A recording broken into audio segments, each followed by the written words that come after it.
I've been reading comics for almost 3 years, and I haven't touched a single DC book until recently. With the Supergirl movie coming out, I wanted to know more about her character, and as someone who has pretty much exclusively read Marvel Comics for the last 3 years, I decided to pick up the compact comic so I can learn more about her. In fact, I made a whole reading vlog about me reading this book. But here's the thing, I liked reading this so much, I bought these two before I even finished reading Supergirl. So now that I have 3 of these things and I'm hooked enough to keep diving into the DC universe, I figured now would be a good time to talk about if these are a good way to get a Marvel guy into DC. Before we get any further, what are the DC compact comics? Now, they're technically smaller than a typical trade paperback. They're more digest size. The other things about these books is that they are a self-contained one full story, so that you technically don't need to buy other volumes or anything along those lines. You get everything you need to know about the story in this one book. To be truthful, because I don't want to lie to y'all, I have read the first 5 or 6 issues of Absolute Martian Manhunter. And you might be thinking, that's a DC title, Joe. And while yes, it is, and I did read it before Supergirl, I said, I'm not gonna count it because it's a completely different universe, and I have read absolutely nothing else in regards to the Absolute universe. Literally, I got it because I love Dennis Camp. So I literally knew absolutely nothing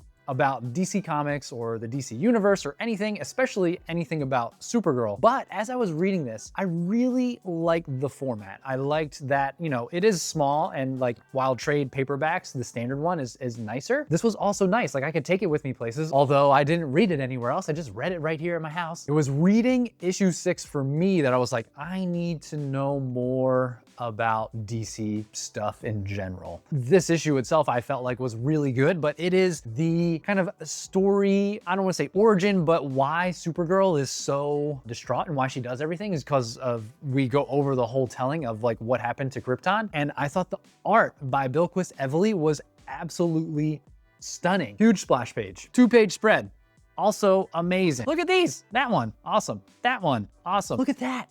I really enjoyed this story so much that, again, I needed to dive further into DC Comics. And like I had mentioned, before I even finished this, I bought both of these. I decided to not delve further into Supergirl, mainly because I wanted to get further into 2 of the other major characters that are part of DC's kind of IP, which is Batman and Superman. 2 characters I have read absolutely nothing about. So I looked up online, went onto the Reddit, went into the Google search, and typed in, what are the must-have DC compact comics? Now, while all of them are great, a lot of people had mentioned All-Star Superman is a great one, and Batman, The Court of Owls? The Court of Owls are both must-have excellent stories. What I learned, Scott Snyder is pretty much almost goated at this point apparently when it comes to Batman, so I figured this was a good one. A lot of people said this was a great beginner issue if you know nothing. However, I have learned that maybe I need to know a little bit, but we'll get there. I've done it with Marvel. I can do it with DC. I can figure it out. I have since learned that this might not be the best Superman story to make your first Superman story. Some people are saying that Superman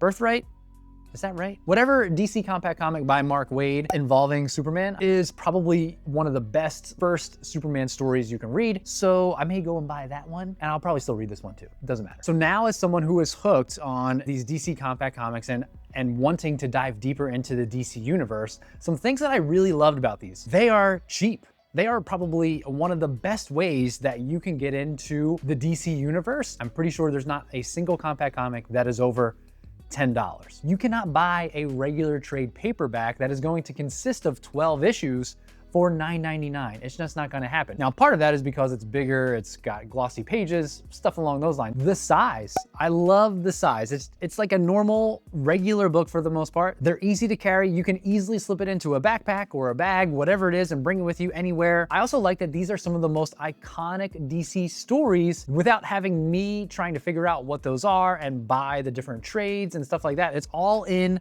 one book that you're ready to get. Again, supposedly they are new reader friendly, which makes it also great for someone looking to get into the comics. The other thing about it too is that you don't necessarily need to buy multiple volumes to get the whole story. You just need this one book and you should be satisfied from the beginning to the end. Personally, I really liked the paper and the ink quality. The paper, which kind of feels more, for lack of a better term, newspapery. Now, as a con to that is I do wonder sometimes if the art has kind of degraded a little bit because of the printing process as well as the shrinking of the pages, because the art is not designed to be on a page this small. However, I didn't really have a problem with Supergirl at all whatsoever. I think the only other negative thing about these is that I don't necessarily, or at least I haven't seen any other suggestions about where to go next, especially if you liked this book. And even if it was something along the lines of like, if you liked this Scott Snyder's version, maybe you will like this Jeff Loeb's version of Batman or